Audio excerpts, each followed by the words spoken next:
Los presidentes o gobernantes que al pueblo les han parecido injustos, a esos también Dios los ha colocado ahí para su propósito. No es que Dios esté perdiendo el control, no, es que Dios quiere disciplinar a sus elegidos, a su iglesia. Así, a todo gobernante injusto o negligente, también caerá sobre él el juicio de Dios para disciplinarlo o para condenación. A veces la respuesta de Dios no es sacarnos o librarnos de la consecuencia, sino atravesarla para formar en nosotros un corazón limpio y que nuestra vida sea transformada para bien. Así que si Dios te está disciplinando, acéptalo con amor y paciencia. Todo ayuda para bien. Cada día seremos más como Cristo. Ese es el objetivo de Dios. Cuando oigas solo frases motivacionales en una congregación, ten cuidado. Dios quiere pasarte por momentos que harán de ti una persona más como Cristo nuestro Señor. El Señor quiere confrontar tu pecado para que te apartes de ese pecado, te arrepientas y te vuelvas a Él. El Evangelio se basa en predicar a Dios como centro, no al hombre y sus necesidades. Porque de todo esto último el Señor también tiene cuidado. Él nos sustenta con lo que necesitamos, no con lo que queremos. Amén. Ahora entregaré estos países al rey Nabucodonosor de Babilonia, quien es mi siervo. He puesto todo bajo su control, aun los animales salvajes. Todas las naciones le servirán a él, a su hijo y a su nieto, hasta que se acabe el tiempo de ellos. Entonces muchas naciones y grandes reyes conquistarán y dominarán a Babilonia. Así que ustedes deben someterse al rey de Babilonia y servirle. Pongan su cuello bajo el yugo de Babilonia. Castigaré a toda nación que rehúse ser su esclava, dice el Señor. Enviaré guerra, hambre y enfermedad sobre esa nación hasta que Babilonia la conquiste. No les hagan caso a sus falsos profetas, adivinos, intérpretes de sueños, los médiums y hechiceros que dicen, el rey de Babilonia no los conquistará. Todos son mentirosos y sus mentiras solo servirán para que ustedes sean expulsados de su propia tierra. Yo los expulsaré y los enviaré a morir lejos. El pasaje de Jeremías 27 en 6-10 se sitúa en un momento crítico de la historia de Judá, c. 594 a.C. El profeta porta un yugo físico sobre su cuello para simbolizar la sumisión necesaria al imperio neobabilónico. A continuación, se presenta un análisis exegético, extracción del significado original y hermenéutico, aplicación y significado teológico detallado. Contexto histórico literario. Jeremías se dirige a los mensajeros de los reyes de Edom, Moab, Amón, Tiro y Sidón, quienes estaban en Jerusalén conspirando con el rey Sedequías para rebelarse contra Nabucodonosor.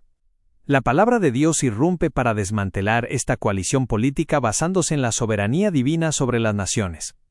Análisis exegético y hermenéutico. Contexto de soberanía, quinto 6. Y ahora yo he puesto todas estas tierras en mano de Nabucodonosor, rey de Babilonia, mi siervo, y aun las bestias del campo le di para que les sirvan. Exégesis. La frase central es mi siervo, EBED. Desde la tradición reformada, esto resalta que Dios no es un espectador pasivo. Él utiliza agentes secundarios, incluso paganos, para cumplir sus propósitos primarios. El control sobre las bestias del campo enfatiza un dominio cósmico, no solo político. Hermenéutica. Aquí vemos la providencia de Dios. Nabucodonosor no es un siervo por su piedad, sino por su función decretada. Para el creyente, esto significa que ningún poder terrenal actúa fuera del decreto divino. Como diría Calvino, Dios gobierna los corazones y las manos de los impíos. El decreto y su límite, finto 7. Y todas las naciones le servirán a él, a su hijo, y al hijo de su hijo, hasta que venga el tiempo de su misma tierra. Exégesis. El texto establece una temporalidad específica para el imperio babilónico.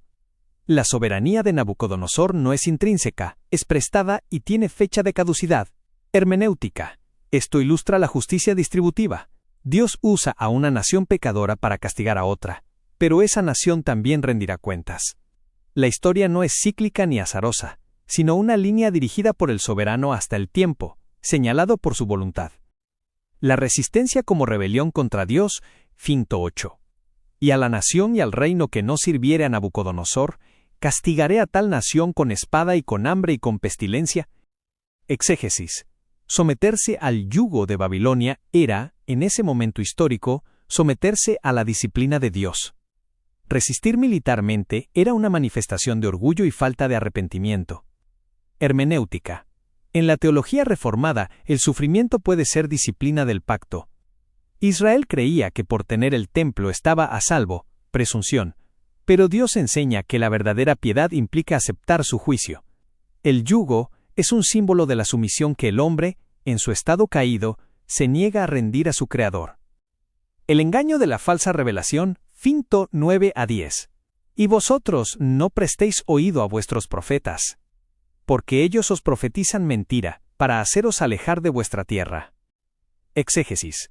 Jeremías advierte contra una lista exhaustiva de fuentes de revelación ilegítima, adivinos, soñadores, agoreros. Estos ofrecían un mensaje de paz y liberación que contradecía el decreto divino. Hermenéutica. Aquí se aplica el principio de sola escritura, en germen. El pueblo prefirió la revelación que halagaba sus deseos en lugar de la palabra de Dios que confrontaba su pecado. El juicio final, Finto 10, ser arrojados de la tierra, es la consecuencia de seguir una espiritualidad centrada en el hombre y no en la soberanía de Dios. Síntesis reformada. 1. La gracia en el juicio. Aunque el pasaje habla de yugo y castigo, el propósito de Dios era preservar un remanente a través del exilio.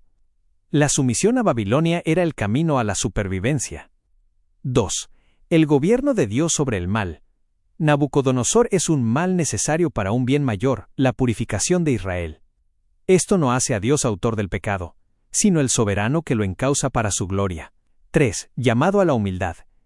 El pasaje destruye el triunfalismo nacionalista. El pueblo de Dios debe humillarse bajo la poderosa mano de Dios, incluso cuando esa mano usa instrumentos que no comprendemos.